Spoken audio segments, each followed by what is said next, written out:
Thank you very much. It's my pleasure to introduce Mr. Brian Gahan.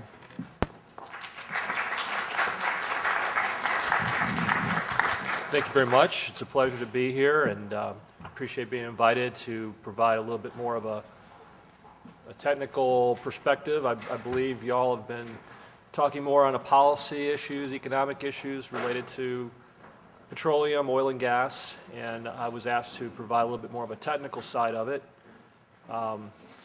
It's a very broad area to just say, hey, can you come up and tell us about how oil and gas works from a technical perspective. So forgive me if the slides are a little bit, and you probably are saying, please don't make them too technical, and they're not. But what I'd like to do, if I can get, are the slides ready to go here? First slide. I think I'm good once we get that up there.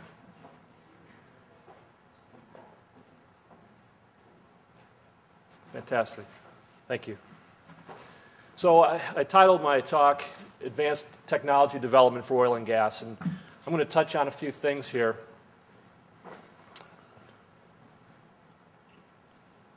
I may have to have a little help after all. If you could just check that connection to that USB. Just make sure that's in there. Worked fine before. Yeah, go ahead. Okay, just to give you a quick outline here, and we'll probably have to race through a couple of these things. I know you want to keep this on time. But I'll provide you with a little bit of background, a little bit of history, just briefly let you know kind of a historical sense of where this business has come from.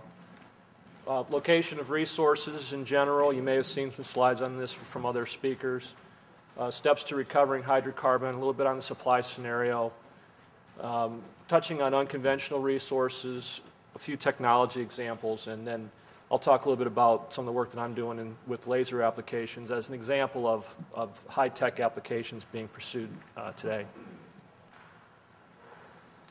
Just as a background, petroleum is really means rock oil, and it's been around forever. It's a natural occurrence. It's from a pre-colonial times. Oil can be found in natural seep springs and pits, American Indian, Native American, found and used, found different reasons for using it as paint or medicine. Once the country started moving a little bit further west in the colonial era, get into Pennsylvania, Ohio, the Appalachian Basin, and they started collecting the natural seep oils and using them for also medicine and different things. But what they did was they had to, for preserving the food, for preserving meat, they needed salt, and they would drill for brine wells. What they inadvertently did was they drilled for oil. They considered it to be a contamination. It was a byproduct. And in fact, they actually had to shut down some of their brine wells because they were contaminated with oil. They had gravitational separation of the oil from the brine, and then they used that for many different things. I just put a couple things up here: medicine, fuel, lubrication of machinery and axles. They actually mixed flour with oil to make a grease, caulking, waterproofing. And then moving into more of a modern era, direct drilling for oil from 1859 to today, starting with a cable tool method where they're actually taking a steel bit and just actually moving it up and down on the rock and just chipping and pounding at it, to where they actually went to a rotary method, which is still used today. And of course, the uses for oil are quite vast, and we're very dependent not only for transportation and other energy uses, but from the feedstock, the petrochemicals, plastics, fertilizers. So we're very much in touch with these. This is a gentleman, I don't know if you'd lend him money, but somebody did. This guy's name is Colonel Edwin Drake. And he got the bright idea of drilling for oil, specifically for oil. At that time, there was the beginnings of a market. Whale oil was starting to decline.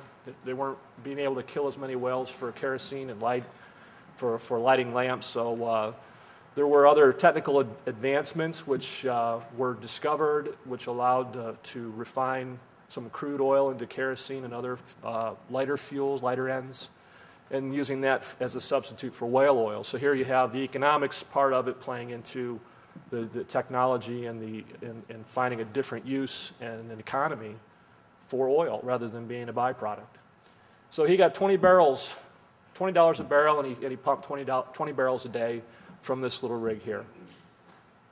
He struck oil at 69.5 feet, which turned out to be one of the shallowest discoveries of oil ever in the world. Just happened to find the right place. Next, please. And soon afterwards, you heard of the gold rushes and the 49ers in California. Well, the same thing happened with oil. As far as you could see, they're putting up all these wooden derricks and cutting down all the trees to build the derricks, and you had a sloppy mess. That continued on until really the next biggest thing happened was is considered to be the birth of the modern industry, was spindle top. And you see the gusher here, and Hollywood's played up this whole idea of gushers, and you hit a gusher and you're rich. But it actually was something they didn't want to do. They didn't know how to handle it because you ended up with a lake of oil that you had to end up picking up and putting in actual barrels.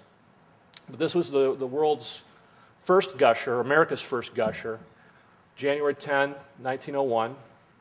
It was not only the first gusher, but it was the first use of rotary drilling techniques, which is what we still use today, and is also the first use of a drilling mud to try to control pressures. That obviously didn't work well here, but next slide.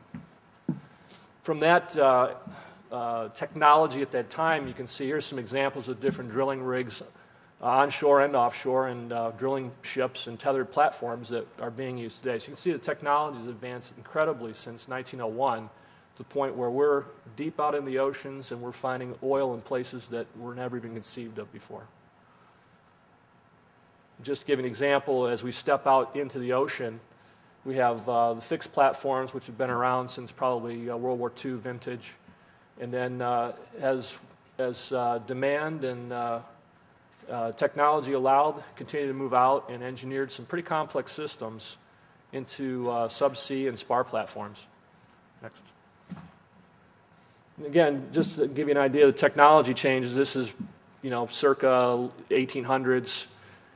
The main mode of transportation for moving oil was actually in barrels. You can see barrels on the barges, and they move them up down the river. Before that, they just poured the oil right into the river, and they'd dam it up further downstream, so just siphon it off when they needed it. But the next slide shows you we're a little bit more advanced today. We're a little bit more concerned about our environment and getting really as much money from the investment as possible. You don't want to waste it. You want to save it and take it to market. And so here you have probably a double-hulled tanker. Next. I just want to mention, there's a lot of information out there about the history of the oil and gas industry, and there's a guy by the name of Daniel Yergin. Many of you may know his name. He's the author of this book and a video series called The Prize, and I would recommend it if anybody is interested to know a little bit more in detail about Rockefeller and all the other interesting people in the industry, throughout the industry, and the advancements of technology. So it's a good place to get good single source to get good history. Now the question is, where do you find petroleum in the world? Well, I found a couple of maps, and one of the things that is noticeable is that here's the continents, and there's a lot of oil and gas structures along the fault lines. That's an interesting observation. Next slide.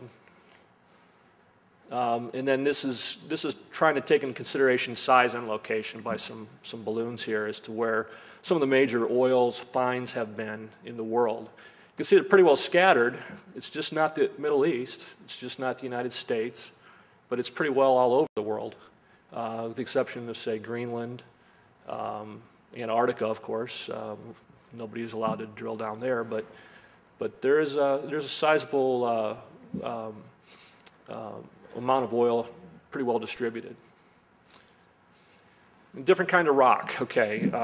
We're drilling down into the earth. We're drilling miles into the earth. And where are we drilling into? And we're drilling into igneous, sedimentary, and metamorphic rock. And, for most people, they pick up a rock, it's a rock. But from an oil and gas standpoint, they are pretty significant. Igneous is a rock like a granite or basalt. It comes directly from a volcano. It's cooled. It's crystalline. It doesn't have any ability to transmit fluids.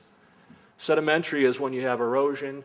You start getting bits and pieces and chunks and sand grains that are knocked off the igneous rocks, and they end up forming in sediments like riverbeds, over time, and pressure and temperature starts to push those together. They cement together and form things like sandstone, shale, and limestone. And metamorphic is just putting those under pressure. But get the slide. Well, what we're interested from an oil and gas standpoint, as far as reservoirs, where oil and gas is located, is in the sedimentary rocks. And just to give you an idea, you know, a lot of people think, and I come across this a lot of times, people don't have any experience or knowledge about the petroleum industry, is they believe there are actual lakes of oil and gas under the ground. Well, there are, but not quite. What you've got, Beck, are, this is just a rough geometric representation of how round grains will form into a rock to show you the differences in how much pore volume you can have in the same volume of rock. If they're lined up as they are on the left side, you get about 26% of the volume is pore volume that can hold a fluid. But if they line up like they do in the middle, you get almost 50% of that can be fluid. Or if they're lined up on the right side, you can get even more than that. So they're not open lakes, but there are large volumes of fluids underground. And of course, how do they accumulate? There's different kinds of traps. I won't go into it, but you can see that there's different structures underground that will cause the oil and water to separate gravitationally and be captured under an impervious or impermeable cap rock. This was an interesting slide. I really hadn't found it until I started to put this together, but this is showing the age of the rocks. This is a geologic time scale starting from a current period at the top all the way down to Precambrian, 570 million years before present. And they did a little correlation here and found that there's actually only 6 intervals, time intervals, that have generated almost all of the world's oil and gas. So that was interesting to me. And then this is just a slide to show you that there's certain steps that go into the whole process here. You've got assessing your resources, exploration technologies, drilling, completion, and stimulation. Once you do that, you got to produce it. So there's production technologies, and you've got storage issues. And then listed on here is methane hydrates, which is a whole different animal I'll just briefly touch on. From an exploration standpoint, you know, it's just not you go out to, you know, take a well or a drill with you and drill a well. You have to know where to go. And what you want to do is you're exploring for it. And there's really 3 phases. There's wildcatting, which is just going out where you really don't know, but you have a pretty good guess, where there's never been any drilling before. There's an expansion where you have established a location where you've found mineral, and then there's a fill-in where you've outlined your field and you start infilling and putting more wells in there.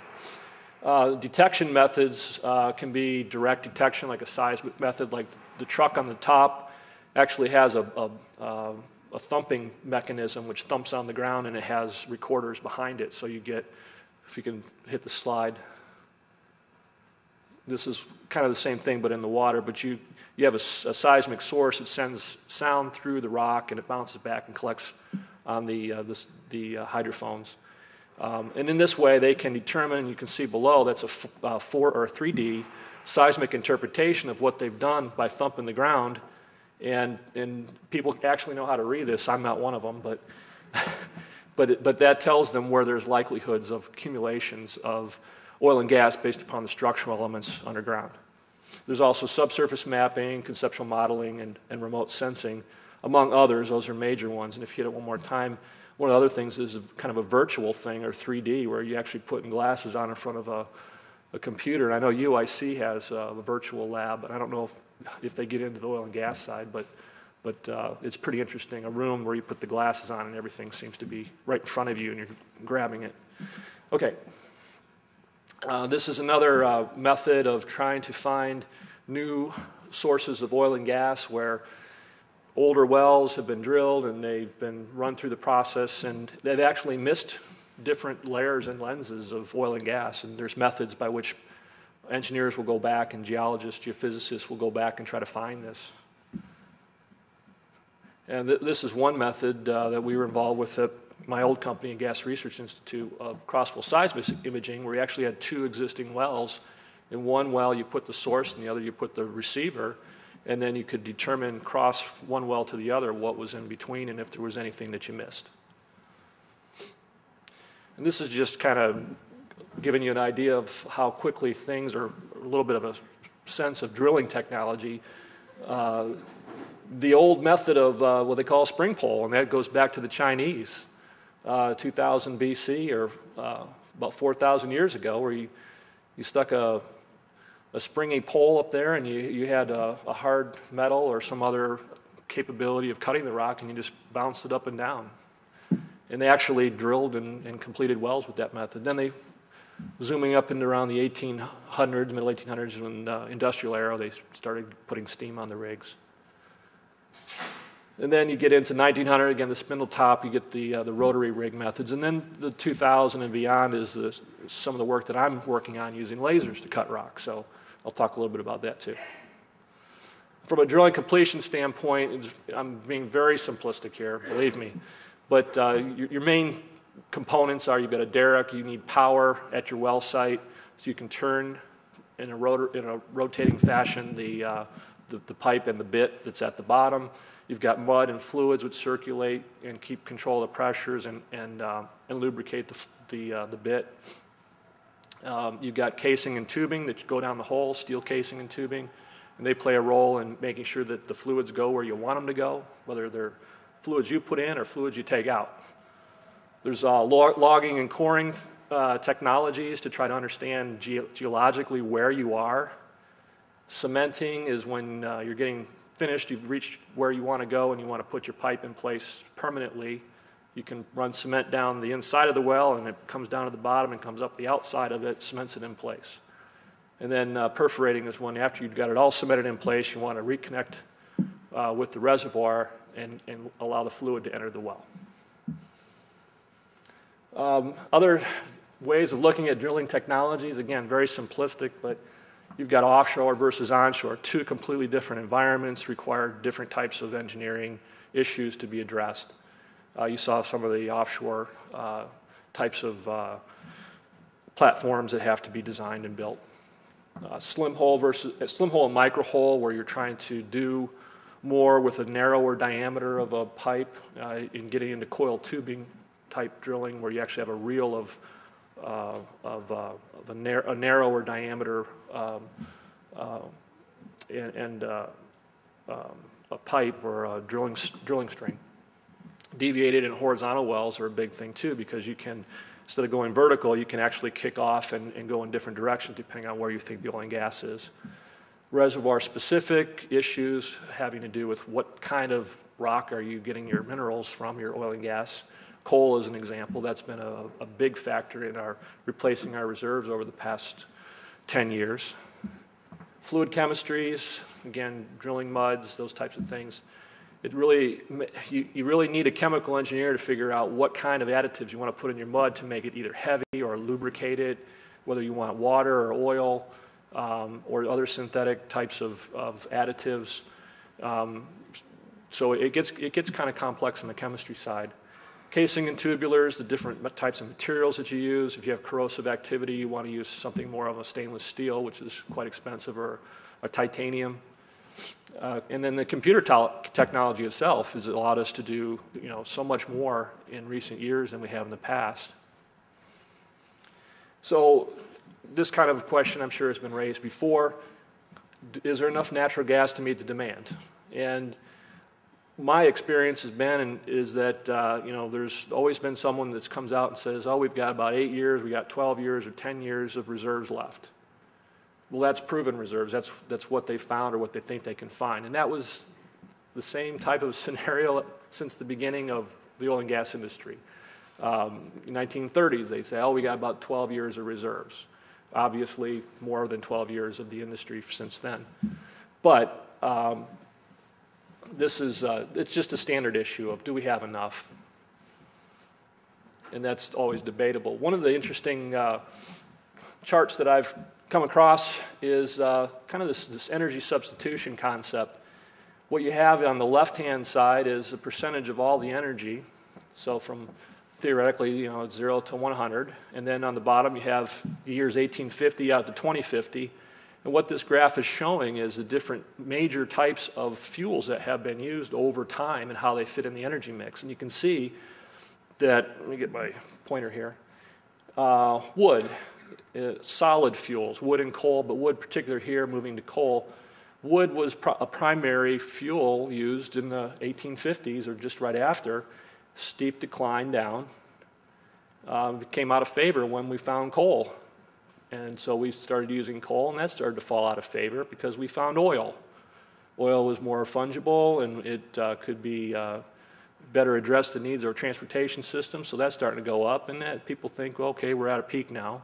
And of course, natural gas is somewhat of a byproduct or a co-product of oil, and that's running a curve as well. And then you've got nuclear here, and then I think this is representing solar or other technologies. But you can see that as time goes on, there is substitution based upon what the economics and the environment dictate. And the expectation is that the gaseous fuels will continue to go forward. Nuclear is limited by a supply of uranium, but the expectation is that natural gas will lead to, which is a low carbon, to a no carbon, which is hydrogen. So that's where the hydrogen economy theories come from. And this is another curve you probably heard about. This there should be a period there, but M. King Hubbert, he came up with this concept in around 1970 that he observed that most of the production in the United States peaked in the 30s as far as the big fields. And that was not including, of course, the Gulf of Mexico. But so he theorized that the production from those wells was going to peak as well. And he predicted that 1970 was going to be the peak. You can get into all kinds of debate on this issue, and they've got schools and classes and all kinds of different things talking about this. But the whole idea is that at some point there's a limited resource. It's pretty well acknowledged it's limited. The question is, where does that peak take place? But that's just a point that I think you should be aware of, that we are either at or near this peak, according to most experts. From a resource base, how big of a resource do we have? North America, this is just the gas side, about 2,000 trillion cubic feet of reserves. And it's a large reserve, and it's very diverse. Just looking at some trends here, we're talking about production history. We've got a maturing base, and you can see the decline from 1990s to 2000 of lower 48, which is the blue, and the Western Canadian gas, which is the green. So we are experiencing some maturing resource base. The other thing is this is billion cubic feet a day and numbers of gas rigs that are drilling for natural gas. This is gas production and number of rigs. What it's showing is that we're putting more rigs at the problem, but we're not getting really that much more gas as a result. So the return is starting to decline as well. Okay, just another trend. This one didn't come out at all, so I apologize for that. But this is just, again, showing total footage drilled, which is this light line here, and just below it is the petroleum wells completed. So again, it's following the same type of idea. And the average well depth and cost. Average well depth, this is kind of interesting. The depth is increasing, and so is the average cost per foot, quite a bit too. So it's actually exceeding, and this is just in the 90s, it's actually exceeding or crossing over that line. But again, trend, just something to be aware of. These are things that factor into where we are today. Gas production versus gas production capacity. Our production capacity and the production. So we're producing just about at our capacity right now. Next. These are kind of potential price ranges. This is $2002. Again, it can go up and down depending upon supply demand. So that's basically the cone of the expectation of prices. Now, that's annual average prices. There are peaks above $8, but future supplies, lower 48, Gulf of Mexico, Rockies. So it does take a mix, and then some of these slides I saw earlier, it does take a mix of different sources and different locations of gas, and you can see the LNG portion of it's increasing, Alaska's increasing somewhat, but it takes all of them to really meet the demand. This was something that researchers like to see? What's the impact of research on what could happen in the future? And this little orange section at the top is a component that is best guesstimate is a direct result of new technology. So what this slide is saying is if you don't have continuing research and development in developing new technologies to address more difficult conditions of finding and producing your petroleum products, you're going to have that decline that you're seeing, the natural decline that we're seeing because we're at capacities and we're reaching those peaks. So we're squeezing more out with more technology. You can pass this up. Unconventional gas growth, again, conventional is pretty much what we've been traditional oil and gas wells. Non-conventional is things like coal bed methane, oil and gas shale type rocks. More difficult, require different types and new technologies to drill, but they are becoming a larger and larger piece of our pie. Go ahead.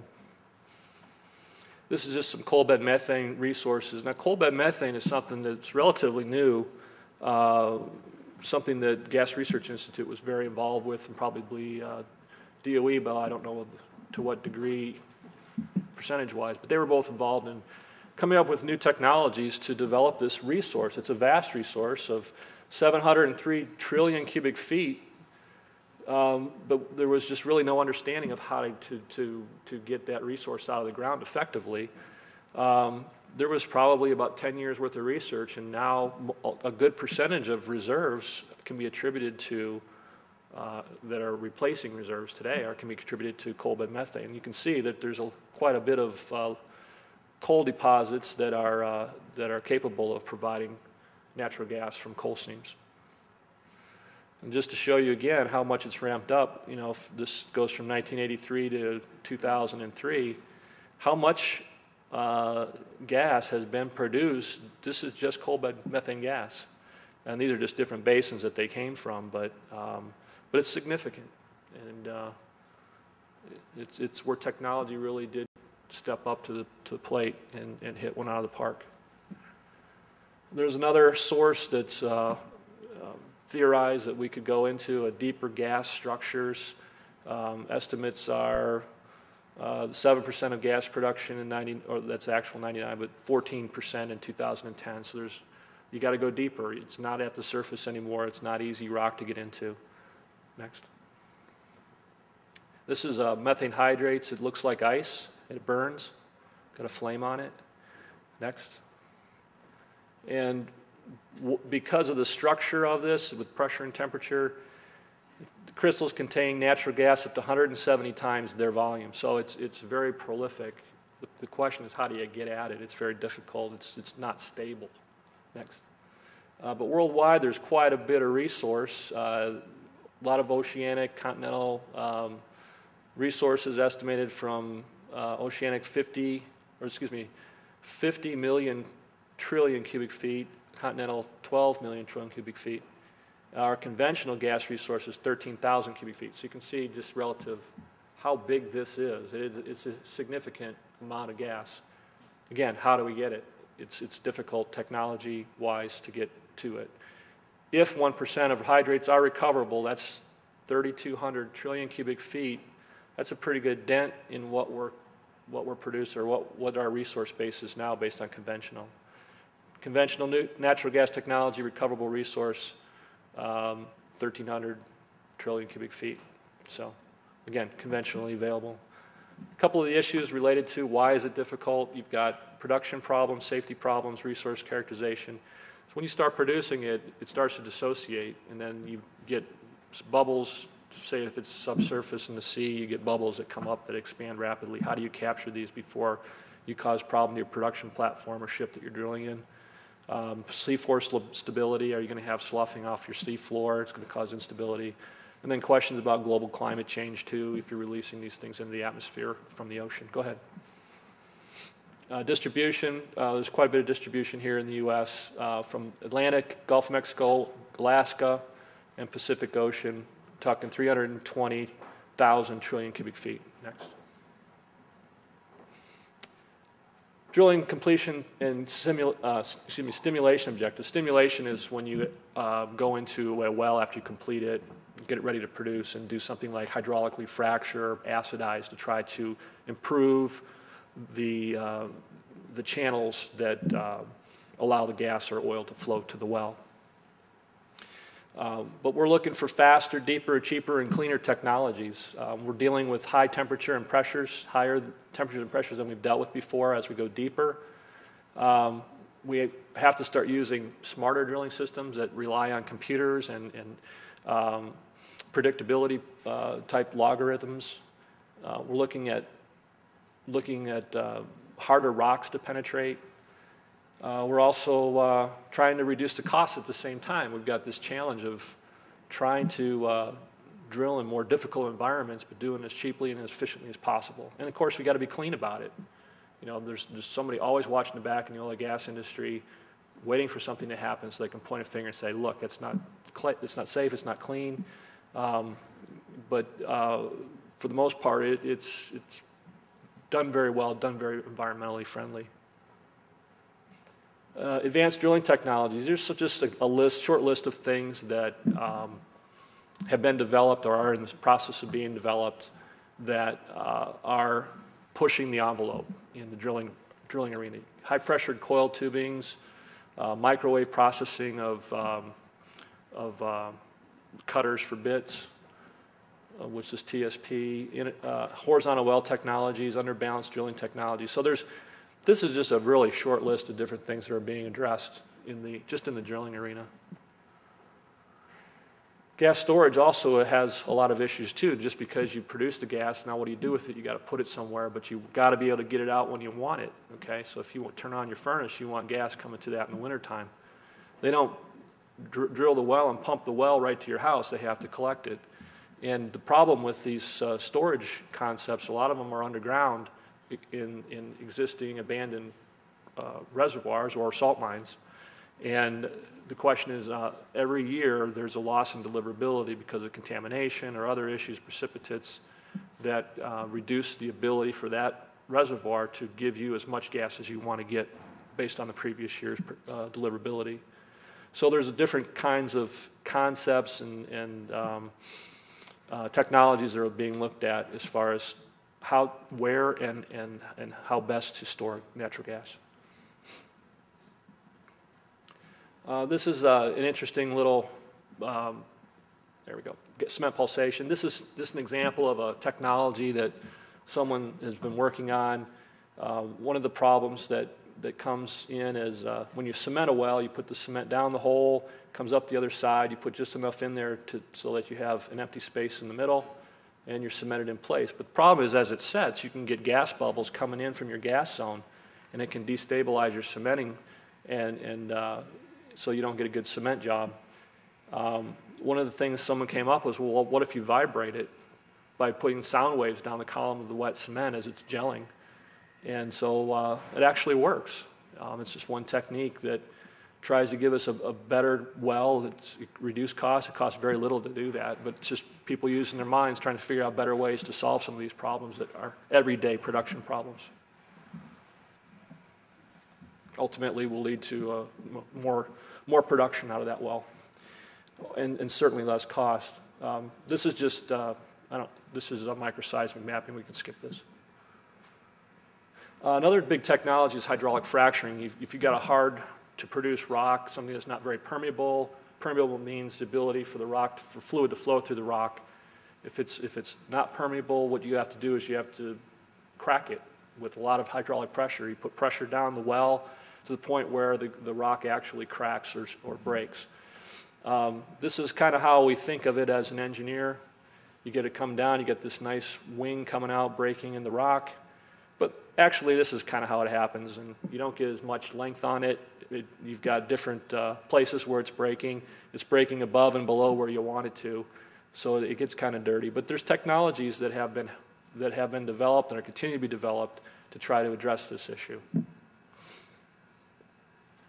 CO2 capture and storage, again, the sequestration issue.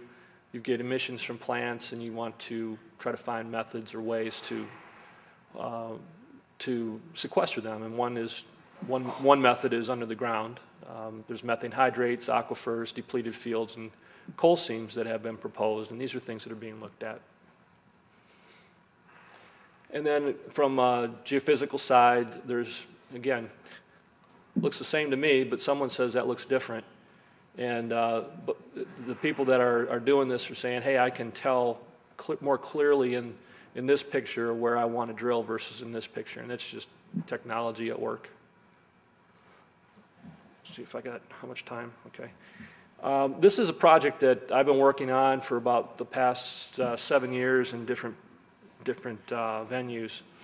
But the concept here was originally through GRI, Gas Research Institute, trying to find technologies, techniques that would allow drilling to be, again, faster, better, cheaper.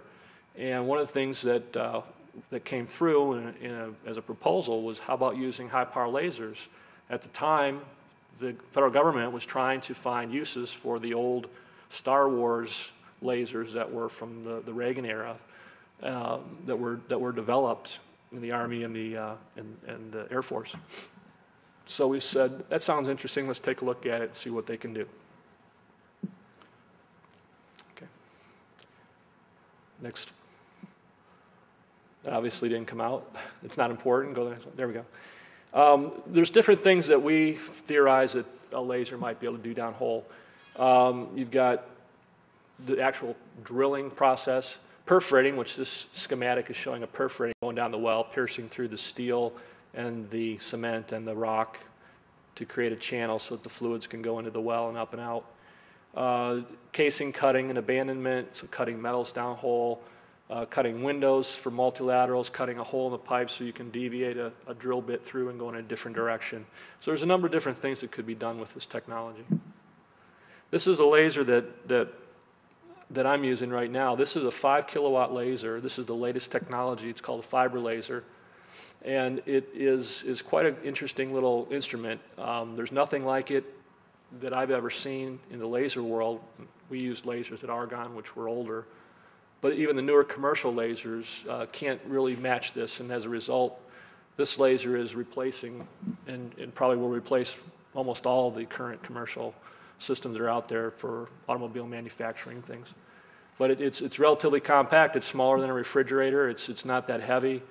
You can run it off a laptop, and it's like a point-and-shoot system. So this is something you can stick in a vehicle and take to the well site. When we were doing the laser work, we originally started out again with the military lasers. We were using 6 kilowatt up to 1,600 kilowatts, which was the Army laser, the Miracle laser, at White Sands, and just trying to determine, number one, can a laser cut a rock? And we said, yep, it sure can, but it's not very efficient. You're wasting a lot of energy doing it. You're turning the rock into vapor. So next step was, let's look at the lower power industrial lasers that are commercially available. And we worked with Argonne on that. They had a couple different lasers here that we liked. They were smaller power, just about 2 kilowatts and 6 kilowatts. And said, how much energy really does it take to cut it? And we said, the answer is a lot less than what people thought. So let's keep going. So then we found out about this high-power fiber laser, and we got a hold of one of those.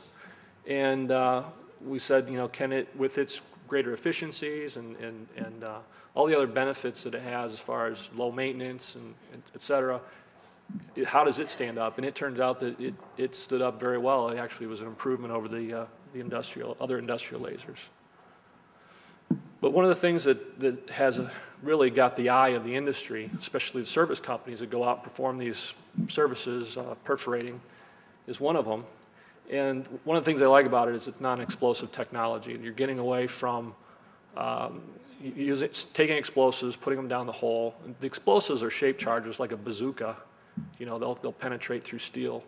And so it's a safety issue, it's a terrorism issue, it's all these different things that are negative to the company should something go wrong. So they want to find out, can this substitute for explosives? It's also real time. You set off an explosive charge and it's gone. You can't stop it. This is more of a real-time input-output scenario. You've got open solutions. You can aim it and point it in different directions. You've got potential to extend your perforation and simulate a hydraulic fracture where we didn't have really much control over if we just pump pressure down the hole. And the other is it improves the flow condition. We don't have any mass transfer from the molten steel and the combustion gases being shoved out into the hole that you make, so we're not damaging the hole, and therefore it's producing about 90% better than the conventional method with the explosives. This is something we observed and is important, is that in different kinds of rock, you get different kinds of reactions in how it actually cuts. With a carbonate like a limestone, it's just a chemical reaction. You got a CaCO3, it's a carbonate. You put heat on it, and it turns it to lime and CO2. Well, what is that? That's the same thing you do to make cement. There's really no upper tier level for the heat, so you just point it, fire it, and it makes a hole. Sandstone's a little different. You don't want to get above the melting point of the quartz and make glass, so you have to throttle a little bit, but what you do is you rapidly expand and contract the size of the grains, and they separate from each other, and they sand apart, and you make a hole. Shale, same thing, and steel it's a solid structure, and you just melt it. So the same laser, same wavelength, same power can cut all those different materials. These are just some examples of things we cut with it. We put the laser on there. We cut 12 inches into a piece of limestone. And then we took a 1 foot block of sandstone, which, believe it or not, it's $1,000 for this block of sandstone. It's a specific quarry in Ohio that is used for laboratory experiments. But we gridded it off, measured it off with permeability. Next slide. And we cut through. It's not exactly straight because we went in from 2 different directions for purposes of the experiment, but it cut through, and it simulated what you would do down hole. Next slide. And then when we looked at the permeability, there was some improvement along that tunnel as far as permeability, which basically says we didn't hurt the rock. We didn't cause any reason for the fluids not to flow through there. Okay, next. Then when you look up real close at it, the grains are all in place. Nothing's melted. So we did better than the explosive charges. And the interesting thing about it is you're firing into the rock, which acts like an insulator. This is the actual picture from the video with an IR camera, infrared.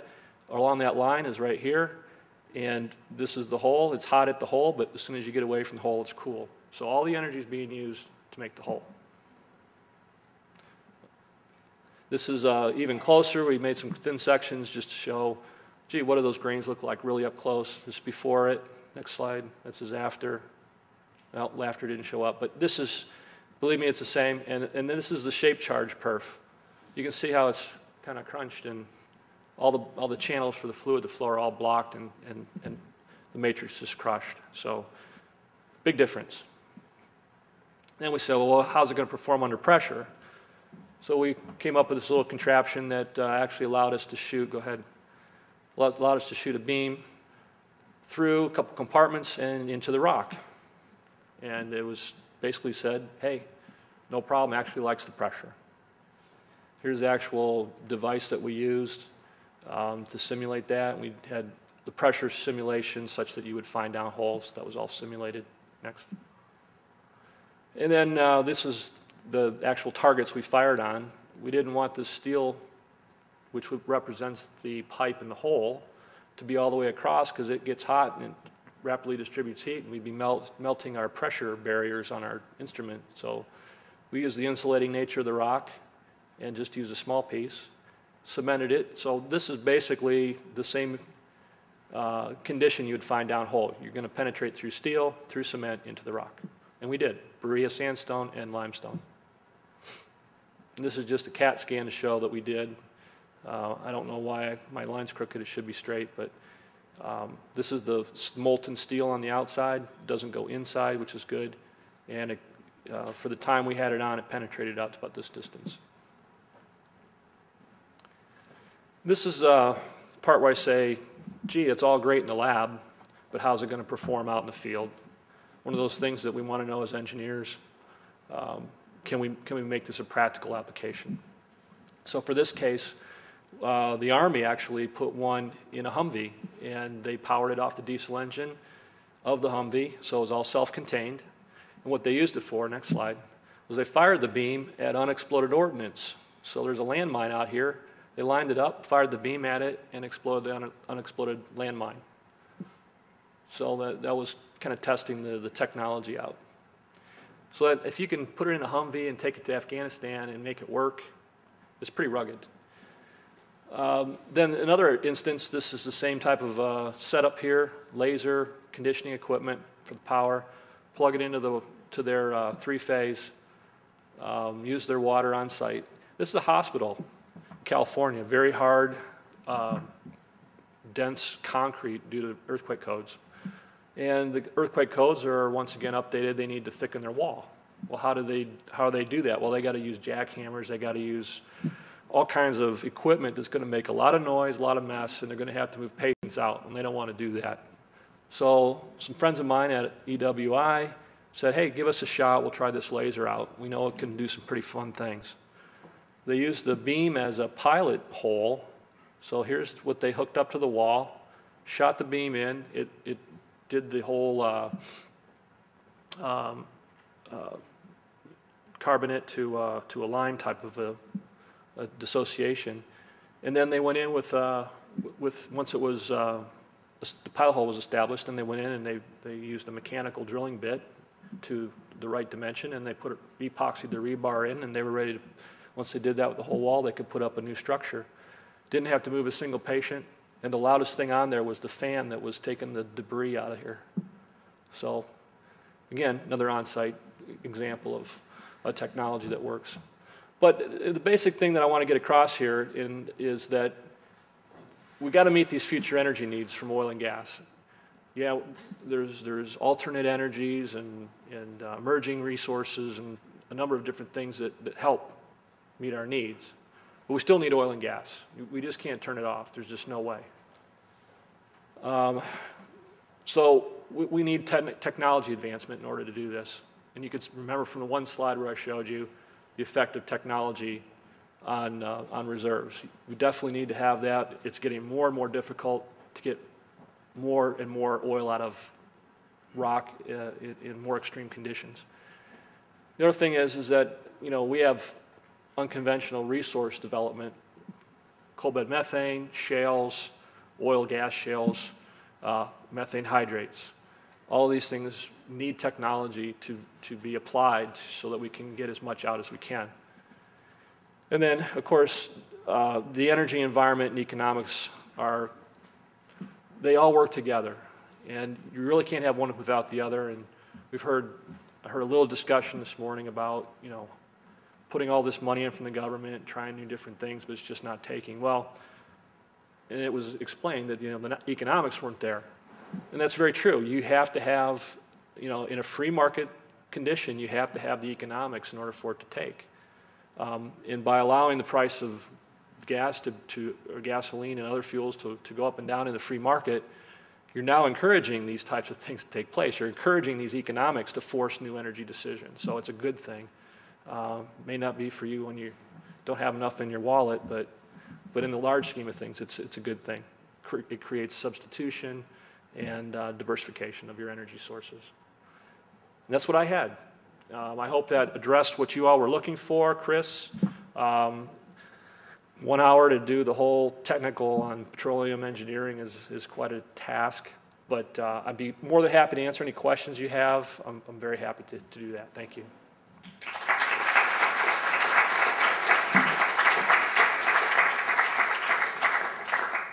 I'd like to hear a little more about the methane hydrates. How were they formed, and what kind of technologies are we going to need? What kind of technological development in order to use them? It's sort of a new topic for me, so I'd like to get more of a feeling for it. Okay.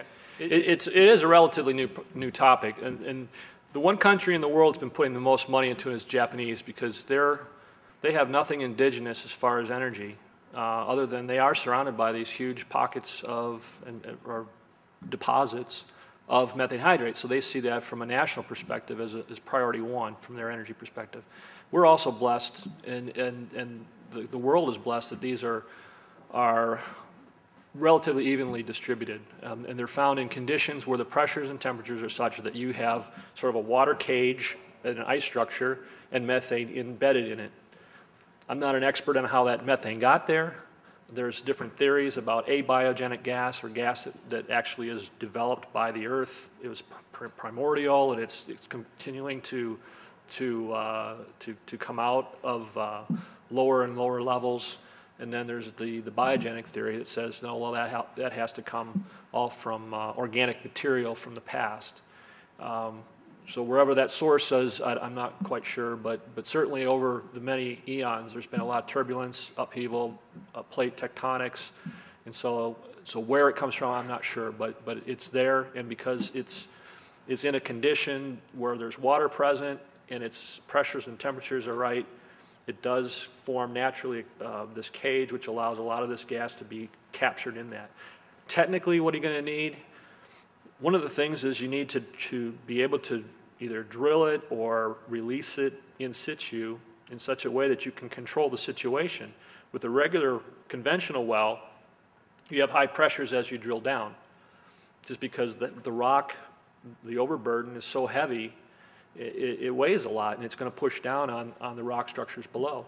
So your pressures are higher at lower depths, and you need to control that in a conventional method by using fluids, like a mud fluid, so that your weight of your mud column is higher than the pressure that you're experiencing at that depth, and you balance that out. If your column's not heavy enough, then that gas comes out of solution and it comes out the well, and you have a big problem. Something similar has to be designed, I think, for the methane hydrates, but you don't have a fluid column specifically over top of it. Maybe something like that has to be designed. I don't know. The other thing about it is as you're dissociating, or you're removing the gas, you're dissociating the actual ice crystals that the gas is trapped in. So it's like you're digging in a sand pile, and it starts to all fall apart. And again, not sure how that's all going to be done, but some of the theories are, as far as priorities, there are structures that have overburden over them, where there's hydrates on the ocean floor that have some actual silt and mud and rock over top.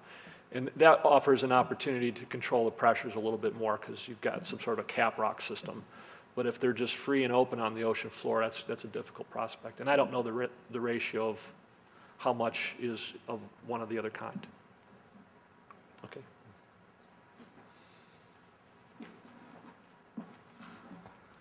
Well, hello. Hello.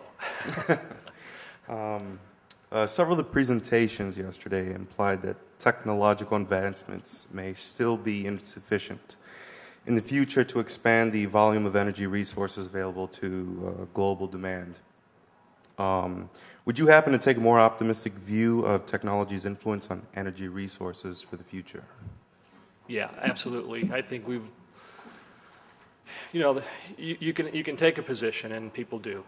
I like to be optimistic. I like to think that if there's a challenge, if there's an issue, the free market's going to rally behind. They're going to put their money where they're going to need it. Okay, so if it's a question of, do I shut down? Do I change the way I live? Is it going to be caveman days again?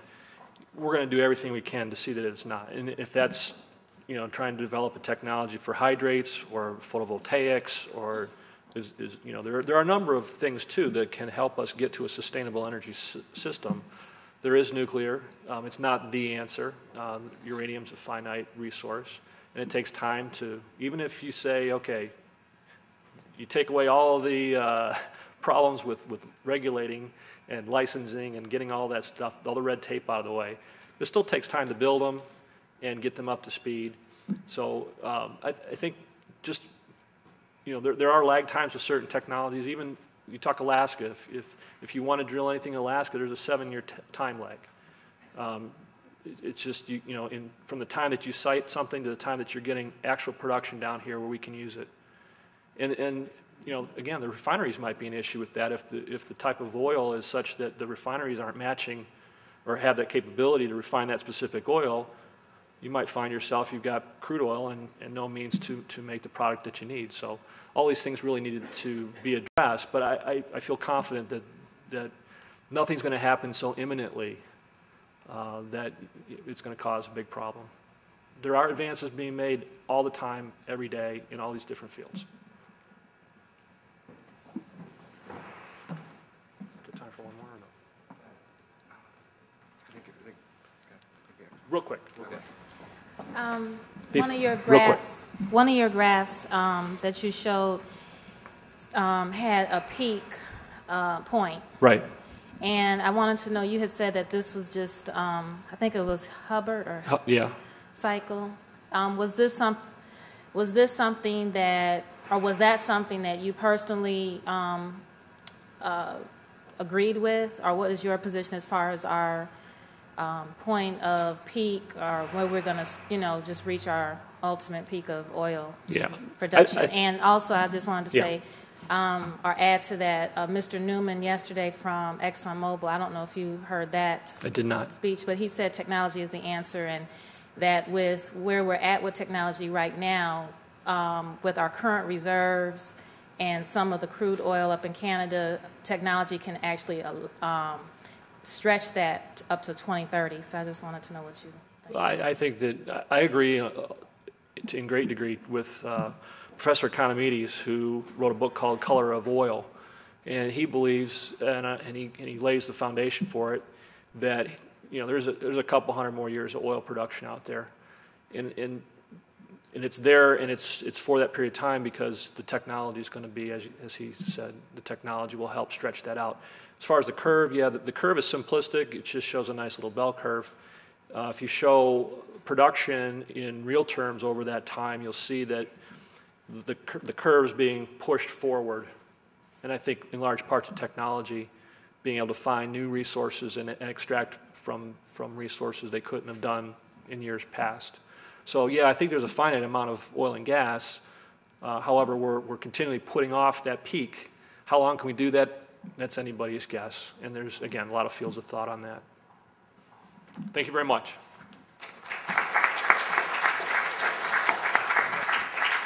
Thank you, Brian. We have some more food for you out in another break. If you have any questions for Mr. Gahan, he's, I'm sure, more than happy to talk to you about the technical details. But then I look forward to having you back in about 15 minutes for our next panel. Thank you.